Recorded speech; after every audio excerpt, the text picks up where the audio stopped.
And that giant cacophony, concluding there with the Big Finish New Adventures theme, tells you you're back with the Power of Three podcast, and we're continuing our look at some of the Doctor Who New Adventures, those books that were too broad and too deep for the small screen, back in the 1990s.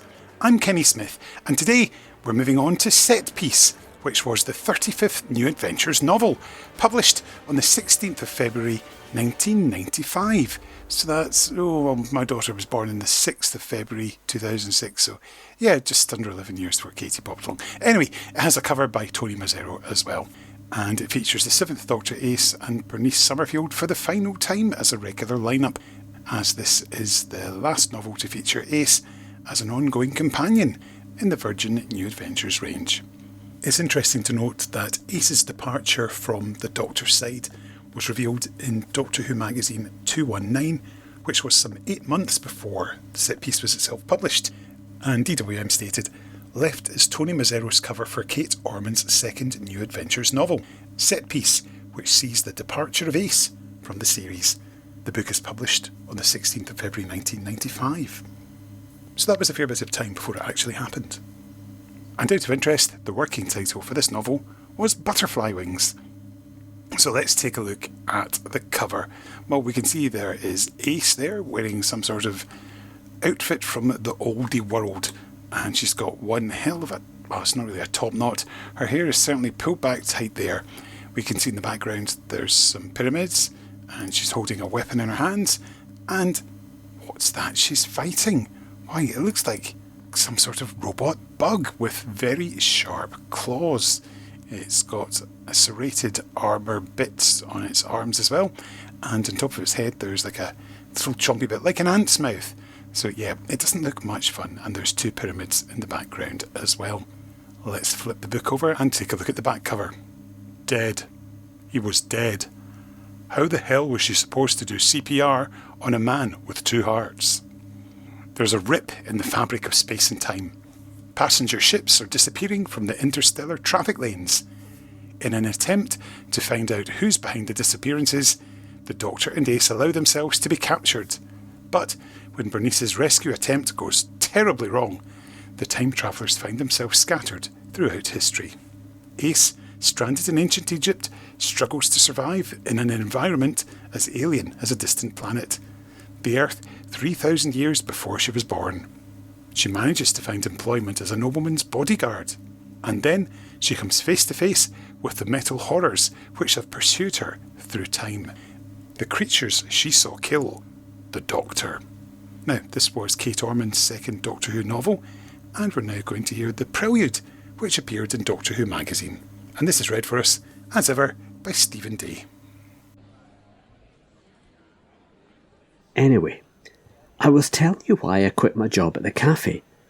You remember how I told you it wasn't there one day, but it was the next? Well, weirder things happen in Glebe, and I needed some cash. And it was an easy job, just a couple of hours a night waiting tables. That was before I met the alien. You'd like Sydney, lots more sunshine than Melbourne, though the humidity in summer is like being steamed. The evening I quit, we left the door open to let the breeze in. The cafe was full of Glebe types, mostly students. They're the easiest to wait on. They can make one cappuccino last all night. I went out to the kitchen through a pair of those little saloon doors to pick up a tray for table 12. That's where Mr. Yedden grabbed me and pushed me up against the fridge, squashing the empty glasses I was carrying against my chest. You've probably seen Yedden's picture in the paper. He's that English guy who's been buying up a lot of Sydney's central business district. He was nearly a foot taller than me. His black hair and black suit and black tie were really tidy, but his big green eyes looked like they belonged to a kid. The pupils were shrunk down in the fluorescent kitchen light. He looked like a total maniac. "The alien on table 3, he hissed. "How long's he been there?" When I got my breath back and realised who he was and stuff, I twisted my head around and looked back out through the door. Table 3 was one of mine. An eggplant parmigiana and 4 glasses of orange juice so far. He was a little man, but he wasn't green. and I wondered if Mr. Yedden knew about the secret vodka bottle in the kitchen fridge. Either that, or I'd been watching too much X-Files. "Couple of hours?" I said. One of the glasses had splashed Coke onto my shirt. "I thought maybe he was waiting for someone. Do you know him?" Yedden had been staring out of the door at the guy. His head snapped back around to me. "What makes you think I know him?" I said, well, you said he was an alien?" I nodded, trying not to drop the glasses. "I bet you think I'm... But you weren't there. There's almost no one alive who was there." He dropped me suddenly and went out the doors. I put the glasses down, and then I thought, what if Yedden was going to strangle the little guy or something? I peeked over the top of the doors, but he was just standing there, next to this table, being ignored. The little man had been doodling on a big notepad all night, and he just kept right on doodling. It was then I remembered he'd been writing down mathematical symbols, equations or something. Maybe Yedden wanted his plans for the flying saucer engine. Whatever, I just had to know. I fed table 12 and went back to the kitchen the long way via table 3, just in time to hear the little man say, "I wouldn't have expected to find you in a place like this." "I own it," said Mr. Yedden. "And half of Sydney," said the little guy. "Or so I hear. You've come a long way since Crook Marsham." "She could have been my wife," said Yedden. "Mrs. Dorothy Yedden. Do you have any ideas how much I'm worth?" I picked up the little man's empty glass and messed about with the tray and things so they wouldn't realise I was eavesdropping. "Well?" he said. "Well," he said, putting down his pen. "Do you cry when you hear Imagine?" Neither of us had any idea what he was talking about. "Not even when you're driving by yourself late at night?" Mr. Yedden shook his head. "Not much then. What? You got through the 60s without a scratch, watching Mick Jagger get old, wondering how you could be that rich." "After all those monsters, I wanted solid things," said Mr. Yedden. His voice was a whisper, and I wondered if I should ask if he wanted a drink. "All those phantoms. I wanted houses and cars and boats and solid things, real things. I wanted a wife. I wanted her." "You weren't her true love," said the little man. "How do you know?" "Because I killed him." Yedden's chair skidded back. For a moment he must have thought the little guy was going to kill him right there and then. For a moment I thought so too. The little guy's eyes were doing a slow, cold burn, and I found myself headed for the kitchen again. I leaned on the fridge. My heart was beating far too fast. What the hell were they talking about? Who was she? There were a bunch of orders that needed taking and a bunch of trays that needed delivering. I couldn't stand it. I looked through the door. Table 2 was empty, so I went and pretended to be laying down cutlery and putting napkins down and stuff. "You took her away," Yedden was saying. "She wanted to stay. She would have stayed with me." "No. She wouldn't have. You took her away in your time machine. You abducted her. She didn't want to go." Definitely too much X-Files. "Water under the bridge," said the little man. "You should know better than to dwell on the past. She's grown up. She's not the girl you remember, and you're certainly not the boy she remembers. You buy so much you don't even know what you own. This cafe wasn't even here last week. You own part of a spatio-temporal anomaly. If my theory is right, the whole structure of this universe could be in danger." I was dying to know what he was talking about, but Yedden wasn't interested. "We were in love. You were drawn together by crisis and hormones. I knew you wouldn't stay together. How dare you?" Yedden's voice was strangled. He was trying so hard not to shout. People were staring anyway. "How could you know?" "Because I've always known. I had to find out everything about her. I knew who she would love and who she would hate, and all the places she would visit, and I know where she dies." That's when I looked up over at them. Yedden had his head in his hands. The little guy was looking right at me.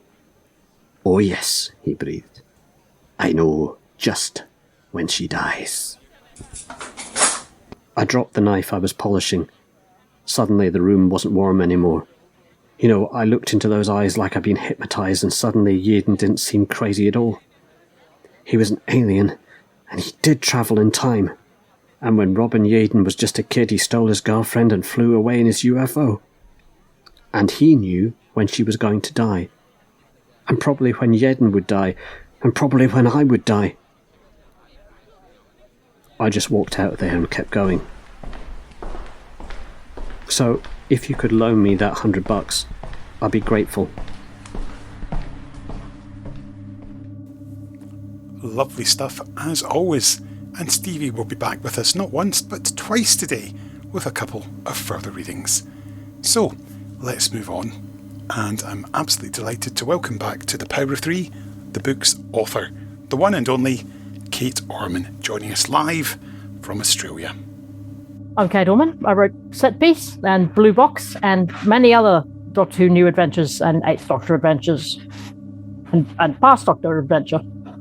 Most certainly did. So I suppose the Left-Handed Hummingbird got a very good reception when it came out by the majority of fans. Obviously, some people will complain to anything new. So when did the commission to do a second book come around? The first 2 chapters of Set Piece are something that everybody always comments on because they're a bit intense. And I'd written those chapters, but I didn't have a complete novel worked out in my head yet. I just had the opening chapters. And so I kept sort of attaching them to different novel ideas and setting them in. So there was one that involved a train in the middle of the Australian outback that breaks down, and then I think Satanists took it over or something. It's been a very long time since I thought about this. And, and a couple of other ideas, but always attaching those 2 chapters to the front. And then Set Piece was the one that actually made enough sense to actually use the chapters and then to proceed with the rest of the story from there. The other thing that happened was that Rebecca Levine, who was the incoming editor of the Doctor Who books at Virgin, said, "We want to write Ace out, and we need your ideas how that could be done." And I was on my first ever world tour as a young person by myself, or with a friend rather. But and I visited Virgin during that, and there was a little soiree where a lot of the authors were there, and so I was a little bit starstruck. But it was really lovely. But we were all going around that party, pitching ideas, and I think it must be at that evening that I pitched the idea for the end of Set Piece to Rebecca. So that's what I remember of how it came about. Fantastic. So would that have been? So of course that would have been before Hummingbird had been published. So they must have been quite confident in your ability. So it must have been a good feeling to think, okay, first one's not out, but they'd like a second. So that's always a good way to go. No, that's true. I felt very confident about Left-Handed Hummingbird. I suppose it's blowing my own trumpet a little bit, but I felt very satisfied with the final version of that book.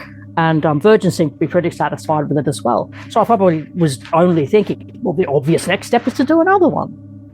But, having a number of them rejected, despite my fabulous first chapters, reminded me perhaps that, in fact, you've still got to put in the work, and you've still got to have the right book at the right time. Yeah.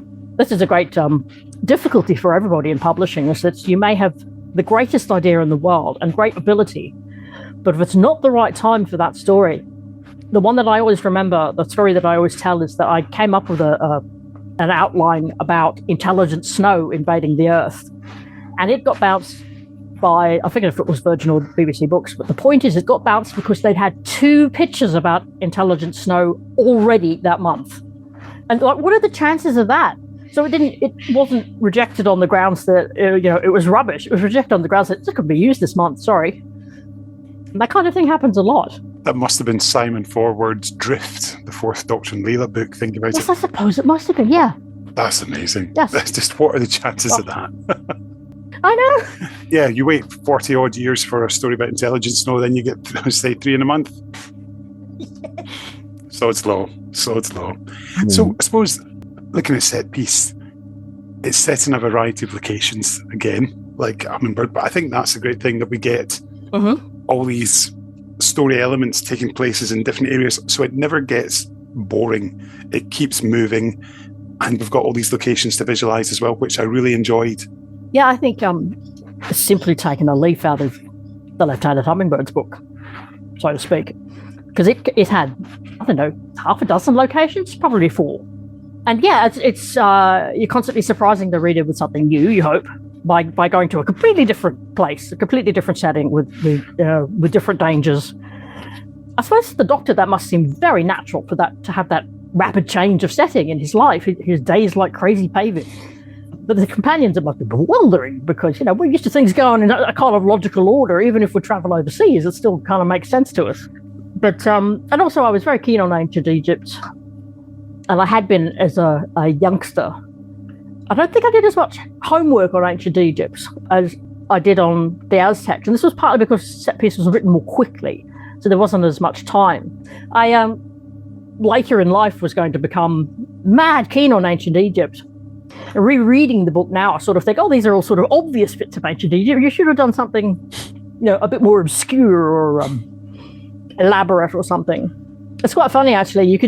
I remember being teased by my Doctor Who fan friends who were having a read of the book to give me feedback, and the characters in ancient Egypt kept eating all the time. I was fascinated by all the stuff in sort of in books about ancient Egypt where they would talk to you about, well, what did they eat? What did they have for dinner? And so I kept putting more and more of this detail in. This is when we say your research is showing.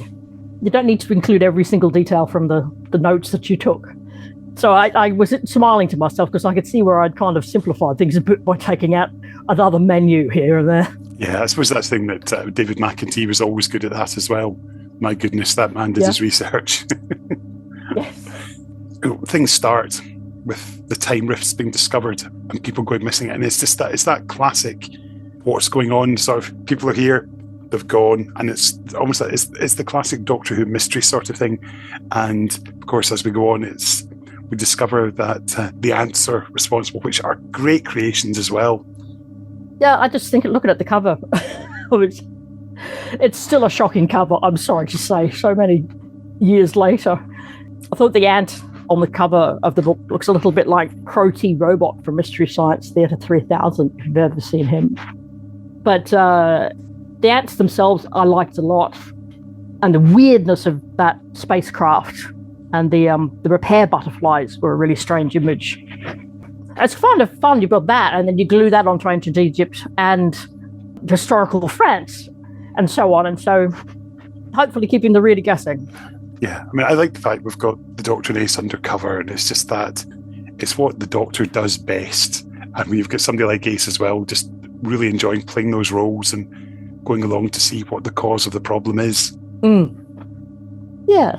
I think there's a real joy to the way you write this Doctor, and indeed both Ace and Benny.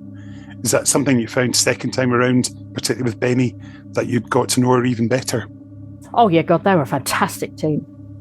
I shouldn't forget Candy Artu's in that book as well, which she was a great delight to write for. And difficult in the same way that Ace, that particular Ace, the grown-up one, was difficult because they're warriors. And that's a tricky thing to have in a Doctor Who story, and by the Doctor's side as well. So Benny, I remember, was just a delight, just easy to write for, but you could always just have her say something funny, and in the middle of all this sort of bloodshed and trauma, that's invaluable. So yeah, they were a terrific team, and the tension caused by kind of the points of this triangle not simply matching, not having everything in common, and there was kind of disagreement, but also terrific respect and terrific love. There's a funny moment, actually, rereading the book recently. There's the pillow fight scene, which is still really nice. But I was reading it and I thought to myself, Kate, you don't know what to do next in the plot, do you? That's why this is happening. You have to keep writing because you've got a deadline, but you're not quite sure where you're going now. I think it's at the start of that part of the book, so that's kind of a nice thing to come out of being a little bit flailing around a little bit as I try to figure out or straighten out the plot. I remember I wouldn't plan too well in advance, and so I'd quite often discover parts of the story while I was writing it, and then you've got to redo the ending or whatever. So I was in that position. Yeah, they were a terrific team. And of course, the big difference between this time and last time is that the tensions have gone. They're actually all getting on now. They are friends again, whereas in Hummingbird, things were on the verge of cracking because of the pressures they were under and in that alternative universe cycle. Well, that's right. So they're more effective as a team, I guess you could say. They've worked out some of their differences and how to handle those disagreements. And then I split them up so that they can't actually interact with each other for half of the book. But it's really nice when they're all back together again. Definitely is. Where did the idea for Ship come from? Because, of course, Ship's going around and its job is to rescue people, but it's decided to rescue pretty much everybody in existence rather than just those that it's sent to recover, which I thought was a really neat idea, that sort of recovery vessel, but taken to the next level. Where did I get that idea from? Gosh. I'm trying to think where I might have encountered something like that at that age. I don't know. The idea of something like that that's very powerful and that's malfunctioning and just kind of has that kind of the quality of an industrial machine out of control that is just causing terrible human destruction. I've always had the creeps from that idea. Stephen Moffat does those really well. Machines that are, well-meaning, but in fact, doing terrible things to people. So I wonder if it was sort of already floating around in my consciousness at that point. You mentioned Stephen Moffat there. That's pretty much what I was just about to say next, because it's very much that idea that became one of his sort of go-to ideas. This is an early example of it in Doctor Who, considering there weren't that many of it on the TV show, but this is definitely one of the first examples. So beat you, Moffat. So, of course, the section with Benny is set in France. And, of course, that, as we'll later discover, that ties in with the Curse of Fenric novelisation. So did you do much research into that period of French history? Probably not as much as I needed to. There's a mention somewhere of Cadiatu standing out because she's black, and somebody, I think on Usenet, told me, you've missed a piece of history there. There's a Black Quarter in Paris at that time. She wouldn't have been that unusual. I didn't know that, so I wish I'd had the time, or I'd put in the effort to kind of suss things out a little bit more. Yeah, I think it's a little bit anemic next to ancient Egypt. Why am I in France? I don't know. Just thinking about the Curse of Fenric novelisation. Yeah, I noticed that when I was doing my reread, that there were some references to that. That was really nice. The novelisations at that time were superb, really worth their weight in gold. And so I'm not surprised that I thought, well, I've got to tie in with that. Yeah, very much so. You mentioned Cadiatu, or interestingly, as David Banks pronounced it in the Iceberg Talking Book, Kadiatu, but obviously I have spoken to Ben and it's definitely Kadiatu. Bringing her back from transit, was that your idea or was that suggested? Because she's such an interesting character with so much scope. Casting my mind back to see if there's any neurons in there that still have the information in them. I'm not sure. I know I was excited to do it. Kadiatu was kind of an audition for a companion.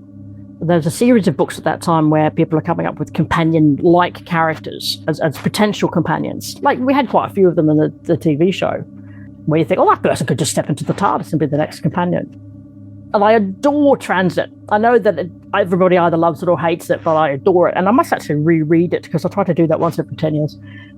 So, I'm definitely excited to use Kadiatu, but whether somebody said, we should promote this character, or I just said, well, I can use this, so I'm going to, now, I do not know. I have to go through. There's ancient emails all over my hard drive. I mean, just total disarray. And some of them go back to this era. And I have to go through them to try and find answers to questions exactly like this one. Because, it's so long ago that most of it's fallen out of my Swiss cheese brain. Oh, you're allowed to. Other things do happen in years. It's not just Doctor Who that happens in life. That's true. Unfortunately, other things do happen, but there we go. we do all need to work. Very much so. How did you find putting her up against the Doctor? Because she's such a fiercely intelligent woman and just very strong in character and committed. And I think at this point, of course, she's almost a bit of the anti-hero, but she's got the right intentions, but the way she does things, maybe not necessarily the best way.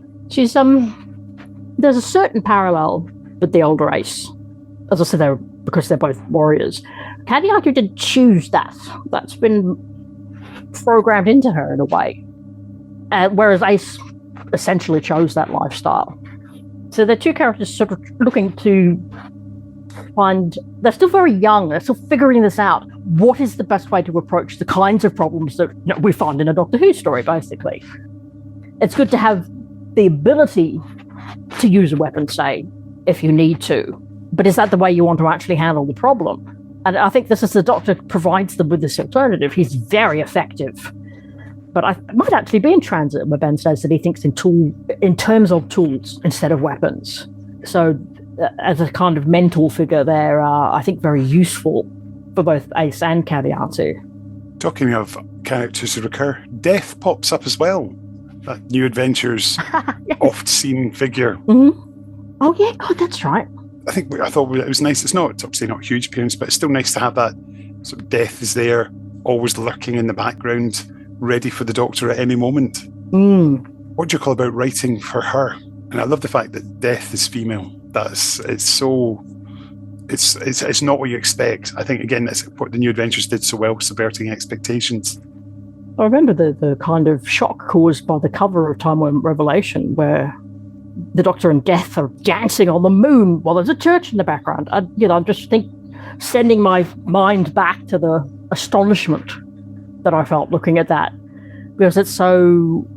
Oh, there's an astronaut watching as well. It's so science fiction, but it's so fantastical or metaphorical or something at the same time. So that's very Doctor Who. The idea that, there are all sorts of crazy things I wanted to do with the Gods of Gallifrey, but they sort of started to wear thin after I used them too much.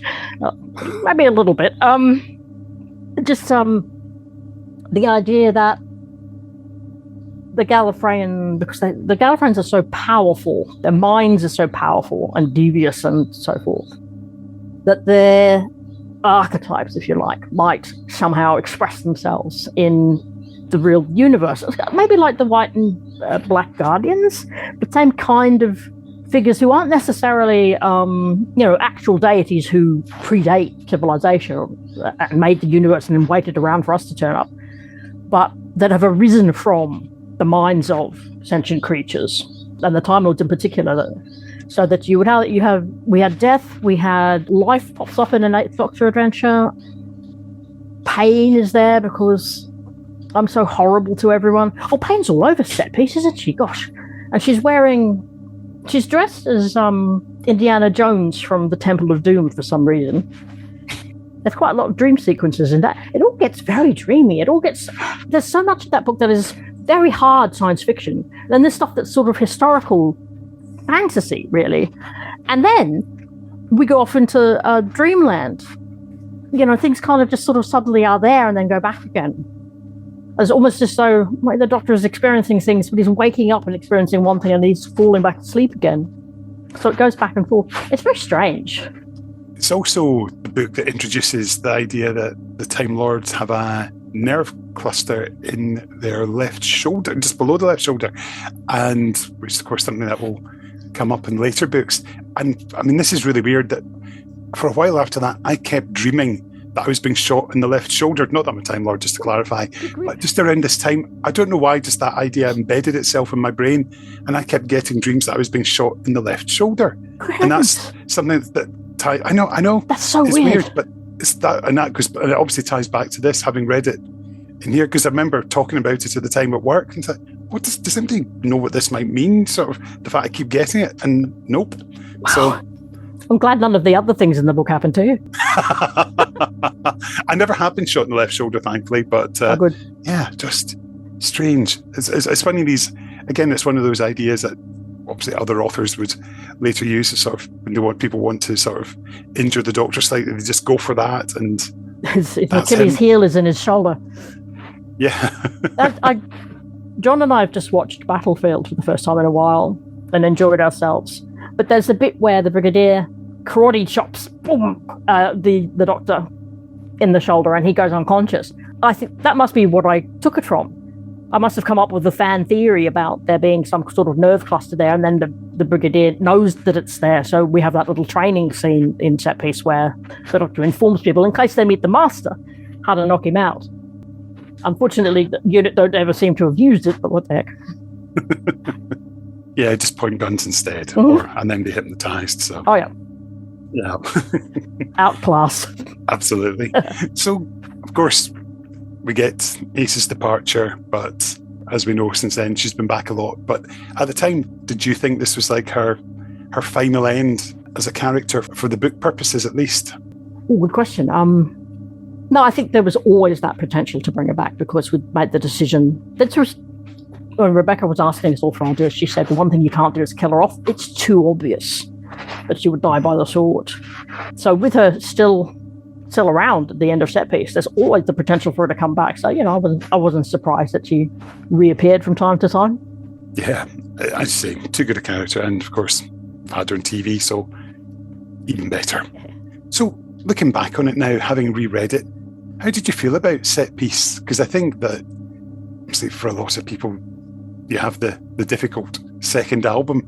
But to me, this one is very, very strong. It doesn't have, like second book syndrome where, you've thrown all your ideas into the first one and here's the second, like, oh, what can I do? It's very much, I still have a million ideas and here's some of them. Yeah, it's I think because I can see myself busking a bit. I can see myself sort of changing direction as I am writing. It didn't strike me as having exactly the same confidence as Left Out the Hummingbird, where I felt like I knew what I was doing the whole time, because I had so much more time to plan it out. So there's that.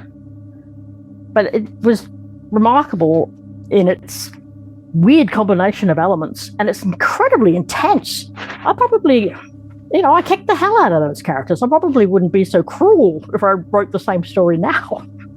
But I remember very early on in my career as a fan fiction writer realizing that if you put the Doctor in peril, the reader cared. We love him and we want to see if he's going to be okay. So it's a guaranteed way to get an emotional reaction out of the reader. There's stakes. There's obvious stakes. So, yeah, it was fascinating to reread it. I like Hummer, I hadn't read it for 30 years or whatever, and so there it was. Yeah, of course, set piece again got some good reviews, and just I got my copy of I Who here saying, good, focused and clear. In a story about the Doctor and Ace loving each other, Ace wonders why she's so cold and can't cry at the Doctor's death. The concept of fighting mechanical ants in ancient Egypt is a bit ludicrous, but set piece approaches its task with a neat precision. The set piece format means too much can't happen at once, but it's worth the effort. Ace gets as fine an exit as any companion. So when you're keeping the fans happy with reviews like that, Exactly. You're doing something right. Yeah. Thank you so much, Kate. Thanks again to Kate, and hopefully she'll be back before too long talking about another new adventure. It might be one of her own, it might not be. We'll find out very soon. Now, this book actually has a one-page afterword right at the end, and it was written by Sophie Aldred, who had, of course, written the intro for Time Worm Genesis, which, of course, came out 35 years ago this month. So, we actually have a reading of that afterword for you, and this has been read by Christine Panton, who is, of course, the wife of Peter from the Earth 2 podcast. So over to you, Christine / Sophie. Afterword by Sophie Aldred. Last things last. I'll let you get your breath back. Time-travelling Kate Orman style is a wonderfully exhausting business. So, are you sitting comfortably? Then I'll finish. Doesn't time have a habit of doing peculiar things? It's 5 years since the Doctor and Ace walked off the screen to that great cup of tea in the sky. 4 years since the TARDIS materialised in print in Mesopotamia, and John Peel asked me to write the foreword for the first New Adventures novel. I felt then that I should never be allowed to leave the Doctor Who family. And although here we are now, with Ace adventured out and videotape and now in ink, I feel more than ever before that this Doctor Who thing is for life. I can't get away from Ace even if I wanted to, and I don't. People have asked me what it's like to read about Ace in the New Adventures. It's been like standing on a crowded tube station platform and catching a glimpse of someone who was once very dear to me in the flickering half-light of a through train. Mind the gap, that ever-widening gap. For now, it's time to move on again. There's a part of me that hates goodbyes, and it's my second goodbye to Ace, which reminds me of that day back in October 1990, when the phone rang for me at the BBC North Acton rehearsal rooms, and Sylvester was on the other end of the line. "Are you sitting down?" he suggested. "I've got some bad news. They've cancelled Doctor Who."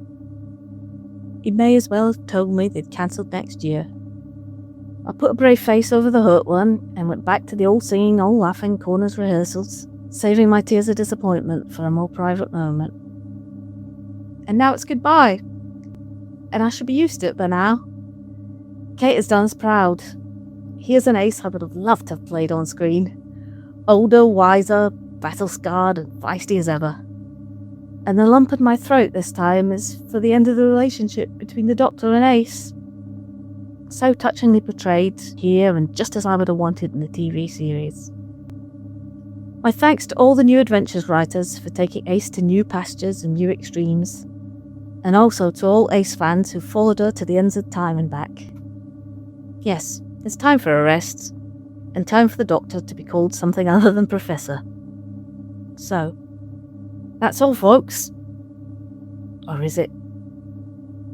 Time will tell. And it always does. Wasn't that nice?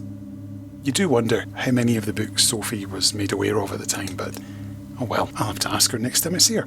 I don't think she read them, I think it's fair to say, but she definitely obviously enjoyed what was going on when she was told about it. So, let's have another brief break and an interlude, as we're going to return to the novel, and we're going to hear a second reading from it, and this, again, is courtesy of Stephen Day. The first time they went to the cafe, the air was humid and cloyingly hot, but a breeze had come in through the windows, cooling the room with the scent of garbage, human sweat, rain on asphalt. "Take careful notice of the details," the Doctor had said. The walls were white plaster decorated with antique dirty postcards in tiny frames. The place was full of students, eating cheap pasta and arguing semantics. The Time Lord charted a path through the thin crowd to a table in the corner, stepping round the plant pots in their brass holders. Ace eyed them as she passed. There was something alien about the leaves, about the way the stems seemed to twist, just perceptibly, to follow her. Their table was set up with 3 chairs, linen napkins, drinks already poured. Mineral water, tequila, vodka and coke. Ace sat down and immediately drained her glass. She hadn't seen anything interesting yet. Benny traced the graffiti on the tabletop with the tip of her finger, initials scratched into the unfinished wood. Whose? "Where are we?" asked Ace. "Glebe," said the Doctor, watching the bubbles rise in his mineral water.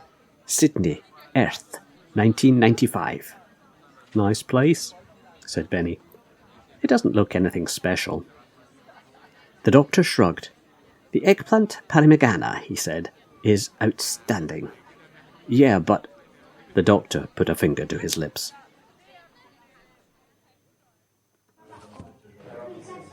The second time they visited the cafe, the same table had been set up for them. The same 3 drinks. Condensation ran down the outside of the glasses. Only this time they were in Bellatrix City, and it was the 25th century.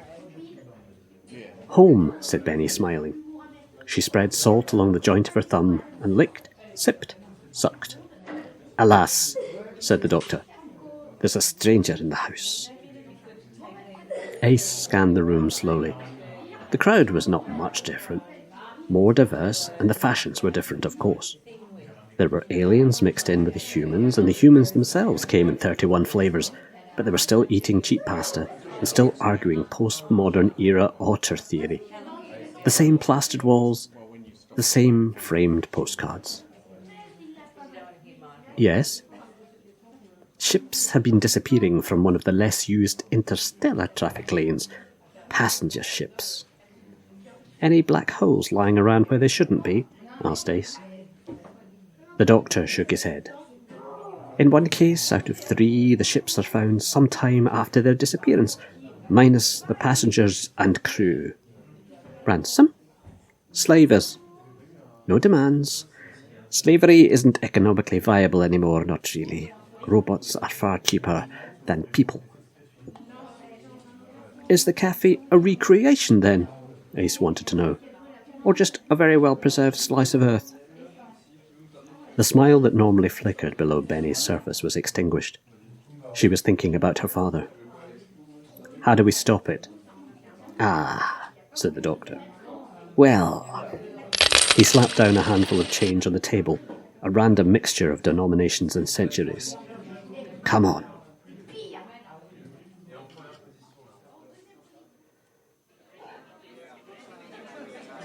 The sixth time they visited the cafe, it was on Argolis. The wood-framed windows had been replaced by hard plastic sheets, giving a good view of the burning sky. Now the clientele were tourists. Every conceivable body shape crammed around the tables and into corners. But the tables were the same, down to the initials carved into the wood. I've got a simple idea, said the doctor. We allow ourselves to be taken along for the ride. Get ourselves arrested, said Ace. And let the villains tie us up and tell us their plans, said Benny, 6 tequilas deep and still as sober as a judge. Someone would have to stay behind. Stay free in case of emergency, she laughed. I'll come and rescue you when you mess it all up again. In Ace's memory, the doctor had developed a livid scar under his left eye, a great purple blotch with a red line running crossways through it where someone had hit him. She felt a hot lump of badness in her stomach as he watched her drink, as though she was responsible for the damage. But we don't know who's doing the capturing, she said. He shook his head again. Doesn't matter, said Ace as the memory echoed away into nothing. 'Cause we're experts at escaping. Thank you so much again, Stevie. Now we're going to go into review time and see what people thought of the book. Before we have the DWM review, let's have a look at this in context from the Doctor Who magazine poll in issue 265, which ranked all of the new adventures. And Set Piece came 23rd out of 61. It was just behind The Highest Science by Gareth Roberts and The Left-Handed Hummingbird, also by Kate Orman, and just ahead of Sanctuary by David A. McEntee and Theatre of War by Justin Richards. So there we go. Now, let's open the pages of Doctor Who magazine. We're in issue 227 and Craig Hinton is still doing shelf life. And his intro reads, this month Craig Hinton joins Ace on her final journey with the Doctor, investigates ghostly goings-on in Italy, that's from the Ghost Event Space, and follows the Stranger into the Eye of the Storm, and that's from the BBV video. So what did Craig think of this one? Has the Doctor gone too far this time? The Grand Master of Chess on 1,000 boards appears to have miscalculated. While attempting to solve the twin mysteries of a ubiquitous cafe and disappearing spaceships, the Doctor concocts a plan which seriously misfires. After being captured by the agency responsible for the disappearances, the Doctor is freed in a chaotic rescue attempt, leaving him and his companions scattered throughout the history of Earth. Ace becomes the bodyguard for an ancient Egyptian ruler. Benny teams up with one of our archaeologist heroes in 18th century Cairo, and the Doctor recuperates from the injuries he sustained during his captivity in 19th century Paris, the guest of the similarly time-displaced Cadiatu Lethbridge Stewart from Transit. But their enemies can also move through time and space, and soon the Doctor, Benny and Ace are in grave danger from an ancient cult and a horde of marauding robots. Unless you've been hiding inside a CVE for the last 6 months, you must know that Kate Orman's Set Piece, ISBN 0426 204360, marks the departure of Ace. From the sassy teenager working as a waitress in a bar on Iceworld, through the Fenric-manipulated emotional cripple to the battle-hardened Dalek killer, Ace has changed.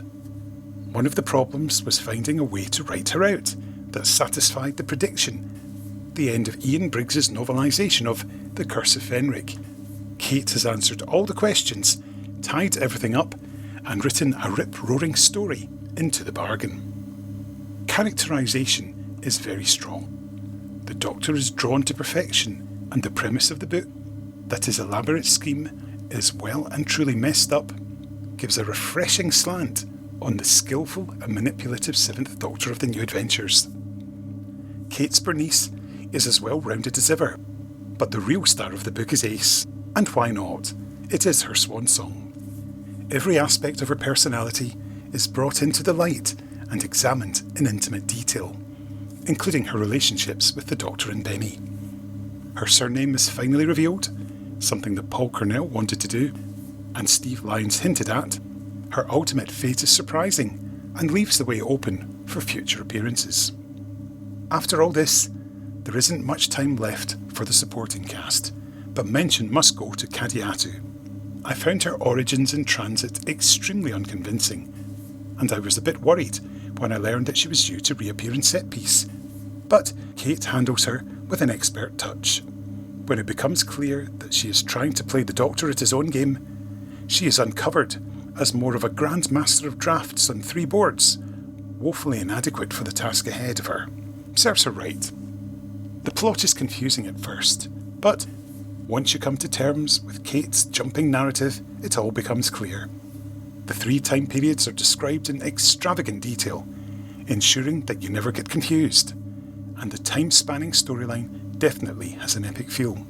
And just when you think you understand what's going on, the plot starts twisting and turning like a ride at Alton Towers. That's not to say that Set Piece is flawless. Kate is rather self-indulgent on a number of occasions, and this makes the reader painfully aware that the author is staring out at them from between the lines.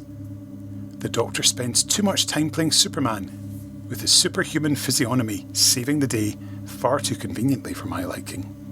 Overall, however, Set Piece is a masterpiece, and a truly fitting end for Perivale's most famous daughter.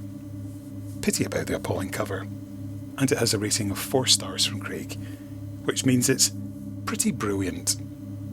Before we go to the Goodreads reviews to find out what the listeners, readers, downloaders think, let's listen to how Ace actually departed from the end of Set Piece. Again read for us by Stevie Day. Place, Glebe, Sydney.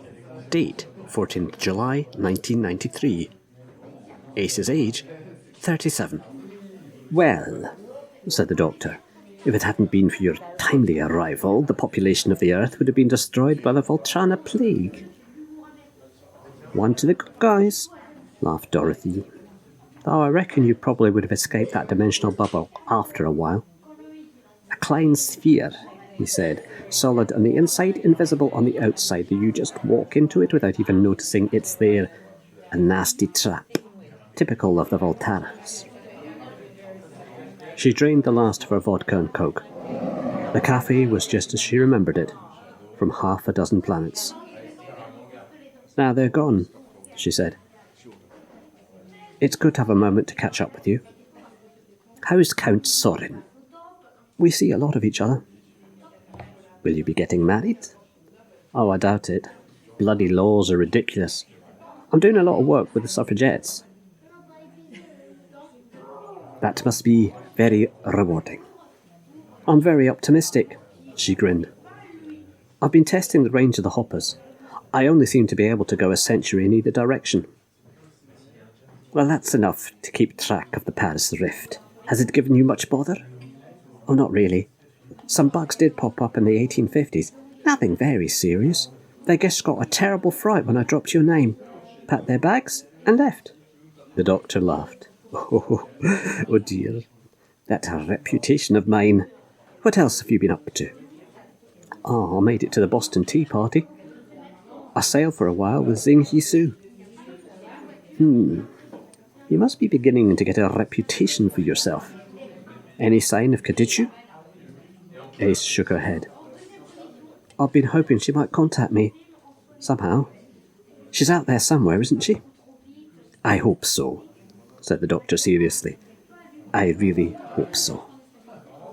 I got as far forward as 2002. I visited Christian and Ben. How were they? Father and son doing nicely.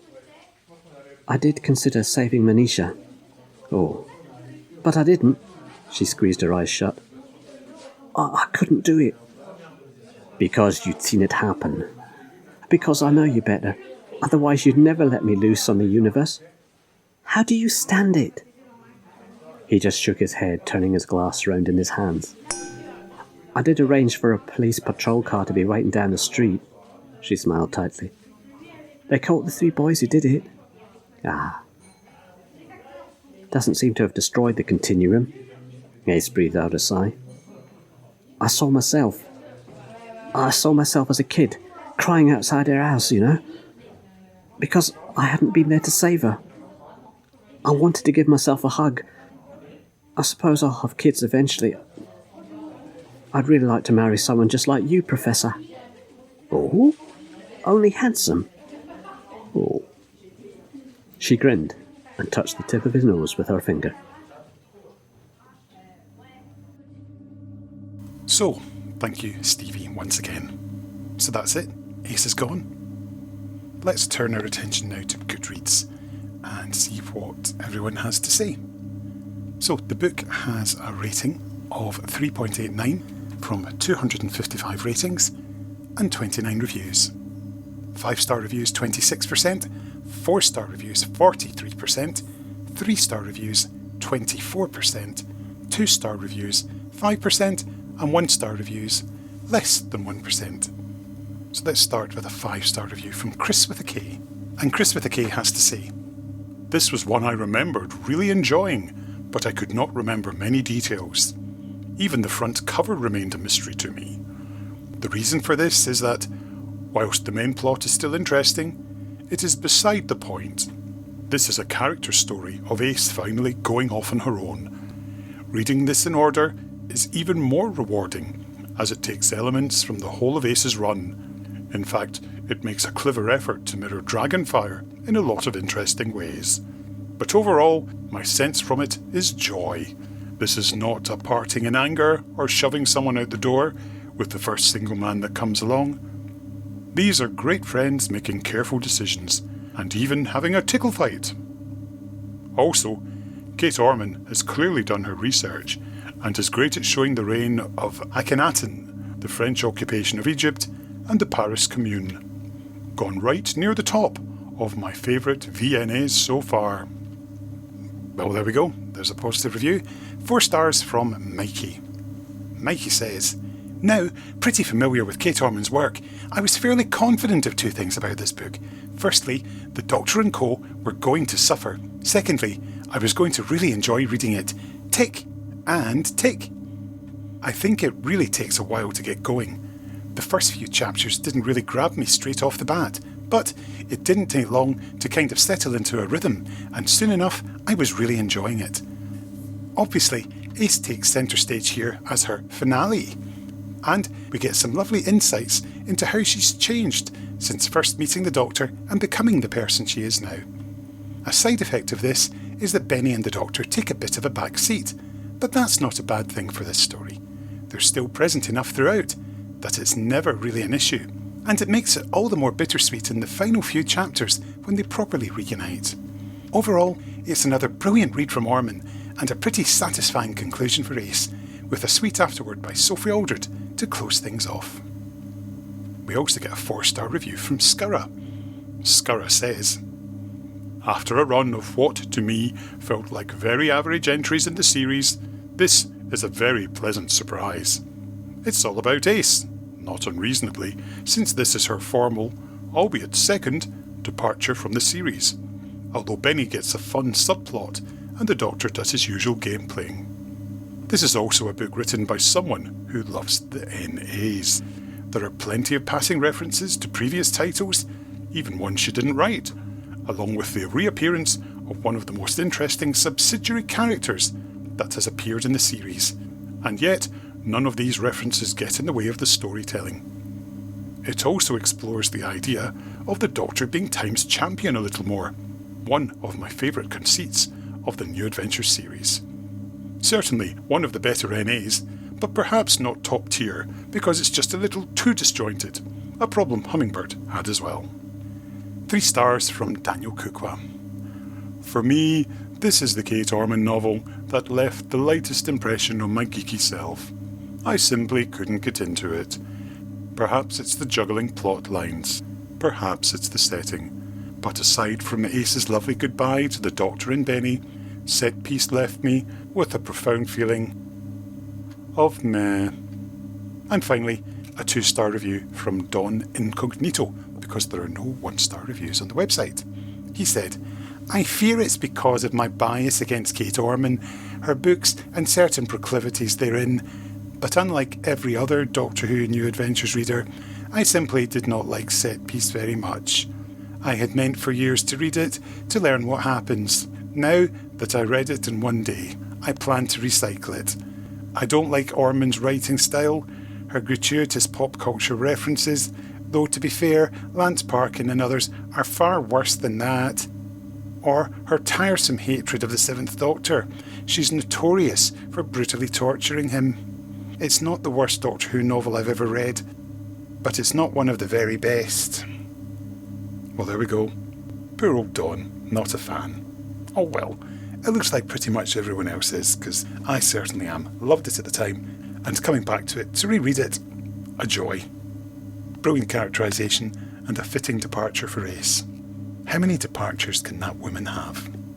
Anyway, if you've enjoyed today's episode, you can feel free to comment on our social media.